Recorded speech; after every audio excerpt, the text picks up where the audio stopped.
Life by Dr. Pat. Leading innovation in fertility excellence. Deep dive into reproduction with life by Dr. Pat. Overcome infertility with IVF ICSI step by step. All right, let's dive deep into the world of IVF ICSI. Sounds good. If you're listening, you're probably trying to get a handle on this whole process. Yeah, it can be a bit overwhelming. Absolutely.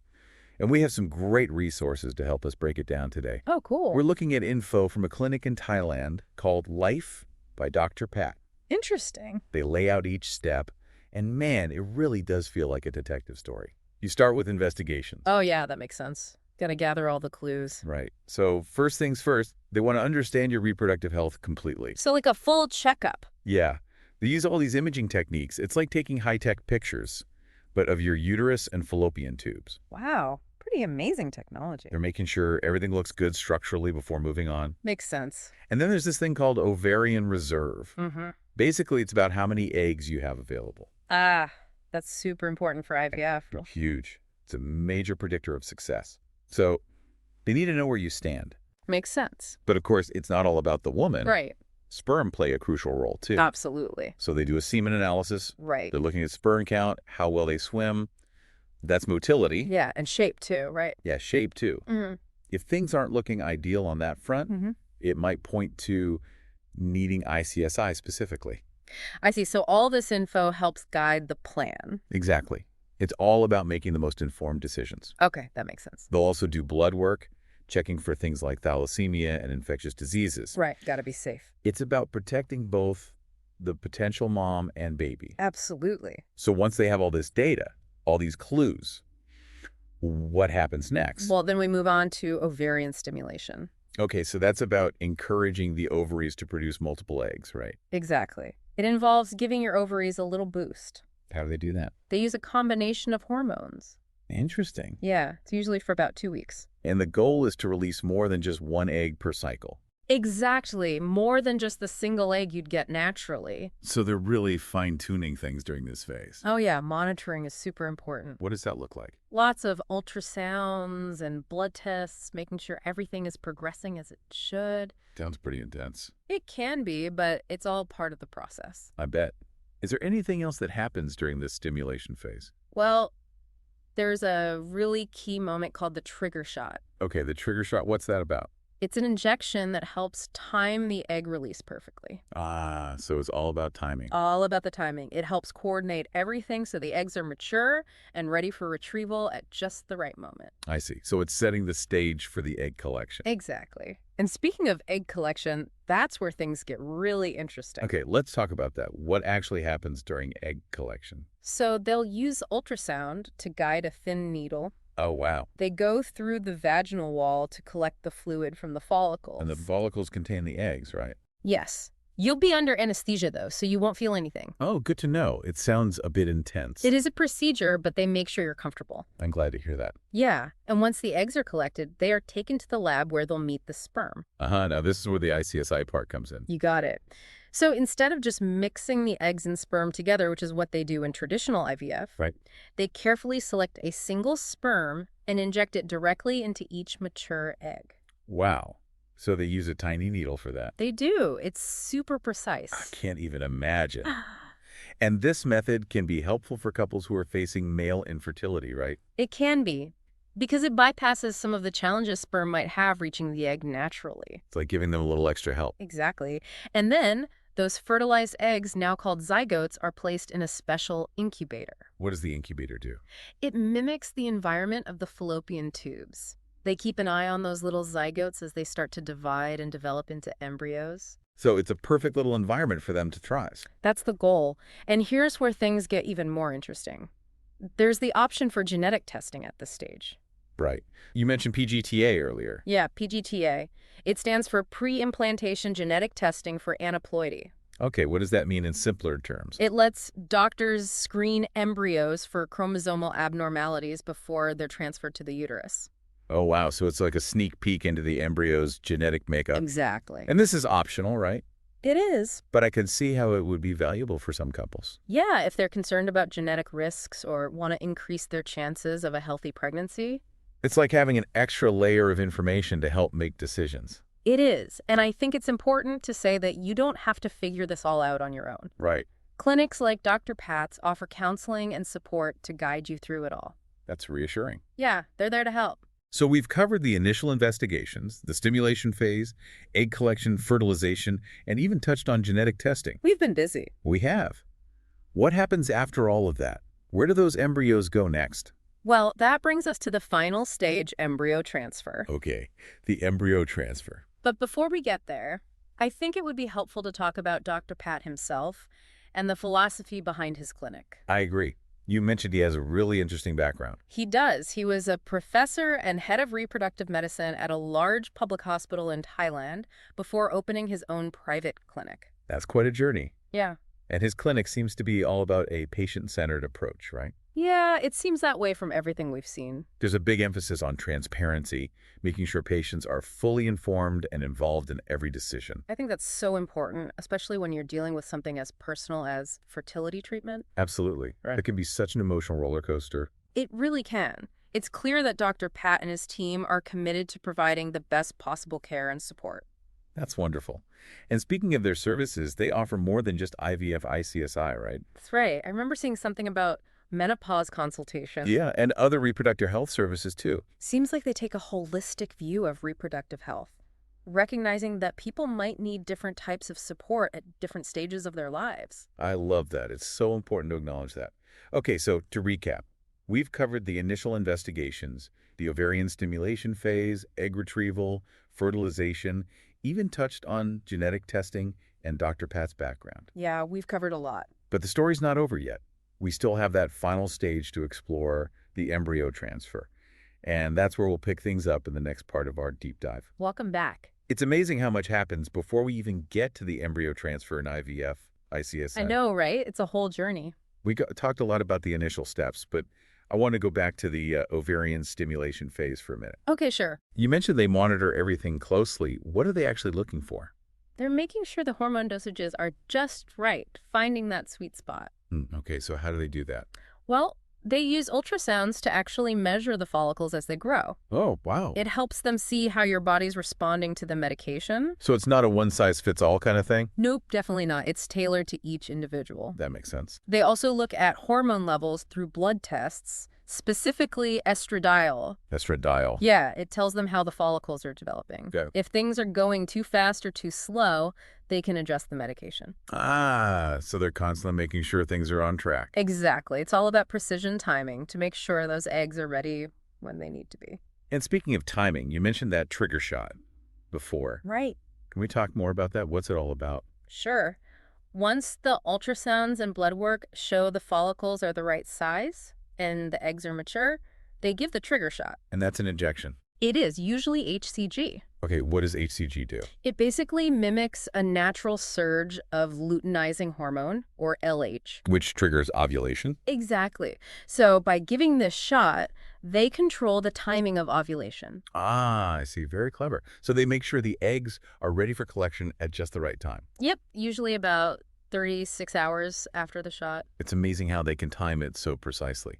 Okay, so let's fast forward to egg retrieval. We talked about how they collect the eggs, but what happens next in the lab? Well, the embryologists will examine the eggs under a microscope first Okay. to see which ones are mature and ready for fertilization. Gotcha. Not all the retrieved eggs will be viable. That's normal. Oh yeah, totally normal. So there's a selection process even before ICSI. Yep. Once they've identified the healthy mature eggs, that's when the ICSI magic happens. Okay, so remind me again, what's happening with ICSI? They take a single sperm and inject it directly into each egg. With a tiny needle.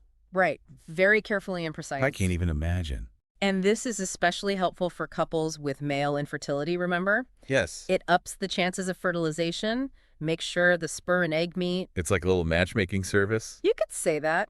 Okay, now once the eggs are fertilized, they become zygotes, and they're carefully monitored. What are they looking for at this stage? They're watching how those zygotes start to divide and develop. Oh, so they're becoming embryos. Right. They're placed in a special incubator. What's so special about the incubator? It keeps them at the perfect temperature and humidity, Makes sense. like a little 5-star hotel for embryos. So the embryologists are checking in on them regularly. Oh, absolutely. They're watching them transform from single cells into those multicellular embryos. It's amazing to think about that happening right before their eyes.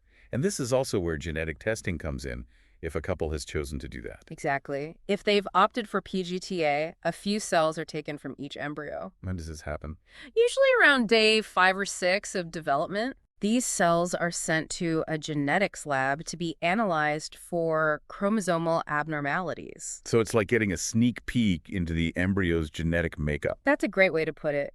It helps the team select the healthiest embryos for transfer. which increases the chances of a successful pregnancy. Yes, and reduces the risks of miscarriage or genetic disorders. It's incredible how much detail and precision goes into all of this. It's pretty remarkable, but I think it's important to remember the emotional side of things too. Oh, absolutely. The emotional toll of IVF can be significant, I can imagine. You're dealing with hormones, frequent appointments, the uncertainty. It's a lot to handle. It really is. It's a roller coaster for sure. So having a strong support system must be really important during this time. It's absolutely essential. Your partner, family, friends, a support group, whoever you can lean on. It makes such a difference to have people to talk to, I bet. It does. And remember, it's a shared journey for both partners. That's such an important point.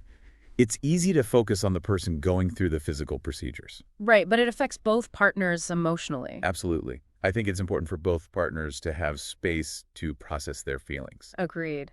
And to communicate openly with each other. It's a team effort.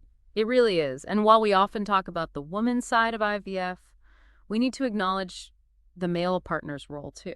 Yeah, it impacts them emotionally as well. For sure. It's a team effort in every sense.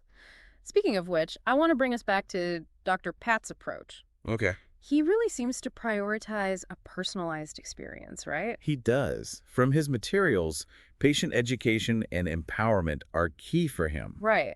They want their patients to feel like active participants, not just going through the motions. I think that's so important when it comes to something as complex and emotional as IVF. Definitely. And it's not just about information, it's about creating a supportive environment. Where patients feel comfortable asking questions. Yes. Expressing their concerns without feeling judged. It's about building trust, right? Absolutely. That partnership between the medical team and the patients. And that leads us perfectly into the next stage of the journey, embryo transfer.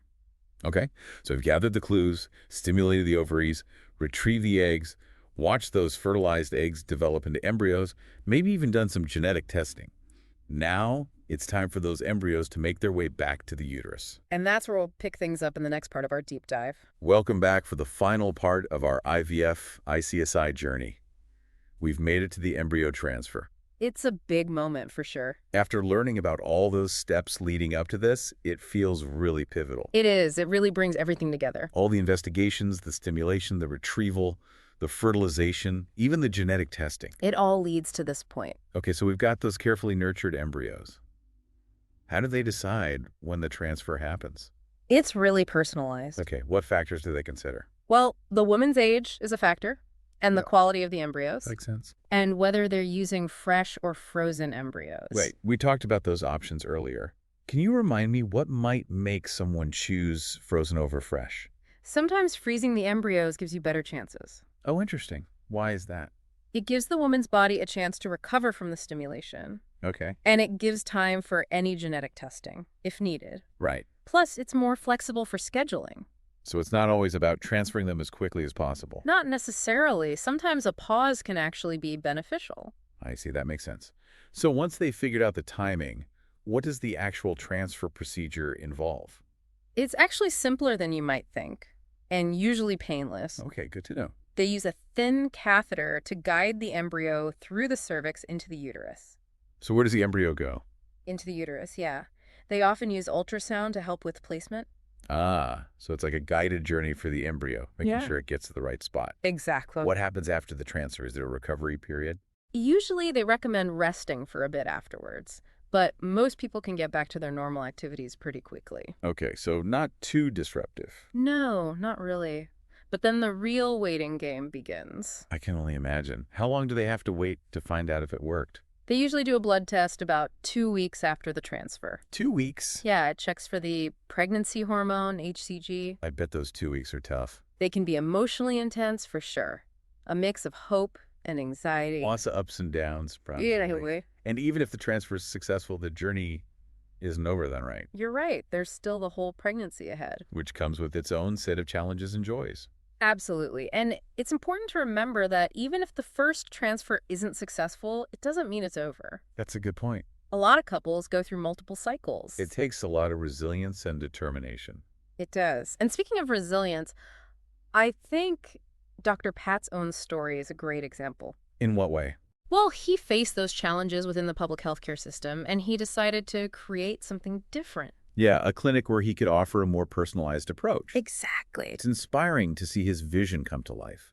His clinic really seems to be a place where science and compassion come together, It does. where patients feel empowered and supported. And I think that's a really important message for our listeners. Absolutely. Whether you're just starting to explore IVF or you're already on this journey, Yeah. finding a clinic and a medical team that you trust and feel comfortable with is so important. Couldn't agree more. It makes all the difference. And that brings us to the end of our IVF ICSI deep dive. We've learned about the science, the emotions, the hope that's all part of this incredible process. We explored the steps, the importance of personalized care, and the resilience of the human spirit. This is just a starting point, of course. But hopefully it's given our listeners a better understanding of what IVF ICSI entails. And remember, if you're on this journey, you're not alone. There are resources, support groups, amazing clinics out there ready to help. Don't hesitate to reach out for support. Thanks for joining us on this deep dive. Leading. Innovation. Fertility. Excellence. Life by Dr. Pat. Leading innovation in fertility excellence.